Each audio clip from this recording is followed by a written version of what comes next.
Trainee IPS Uday Krishna Reddy కేసులో మరో కీలక మలుపు చోటు చేసుకుంది. ఇప్పటికే నమోదైన కేసులకు తోడు ఇప్పుడు హత్యాయత్నం, అత్యాచార ఆరోపణలకు సంబంధించిన సెక్షన్లకు కూడా పోలీసులు జోడించారు.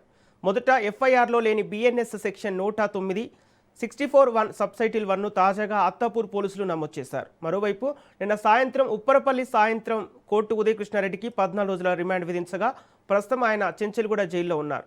ఈ కేసులో వరుసగా వెలుగులోకి వస్తున్న పరిణామాలు సంచలనంగా మారాయి.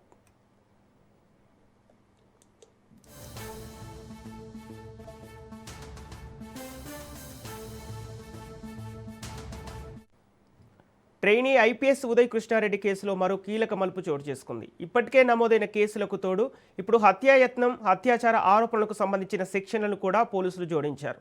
మొదట ఎఫ్ఐఆర్లో లేని బిఎన్ఎస్ సెక్షన్ 109, 64 సబ్టైటిల్ 1ను తాజాగా అత్తాపూర్ పోలీసులు నమోదు చేశారు. మరోవైపు నిన్న సాయంత్రం ఉప్పరపల్లి కోర్టుకి ఉదయ్ కృష్ణారెడ్డికి 14 రోజుల రిమాండ్ విధించగా ప్రస్తుతం ఆయన చెంచల్గూడ జైల్లో ఉన్నారు.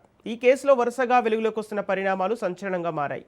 ఇదే అంశానికి సంబంధించి పూర్తి డీటెయిల్స్ మా ప్రతినిధి పవన్ అందిస్తారు. పవన్, ట్రైనీ ఐపీఎస్ ఉదయ్ కృష్ణారెడ్డి కేసులో మరొక ట్విస్ట్ కొనసాగుతుంది. ఎందుకంటే ఇప్పటికే ఒక ట్రైనీ ఐపీఎస్ లేడీ పైన అత్యాచారం, హత్యాయత్నం సంబంధించిన 2 కేసులకు సంబంధించిన సెక్షన్లు కూడా పోలీసులు జోడించారు. ఎందుకంటే నిన్న కోర్టులో హాజరుపరిచిన నేపథ్యంలో 14 రోజుల పాటు రిమాండ్ కూడా కోర్టు ఇప్పటికే ఆదేశాలు కూడా జారీ చేసిన నేపథ్యంలో చెంచల్గూడ జైలు కూడా తరలించారు.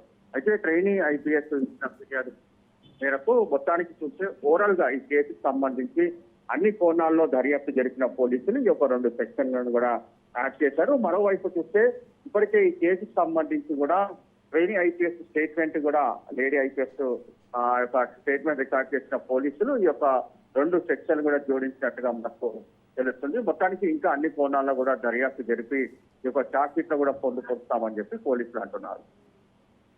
Okay, thank you Pawan.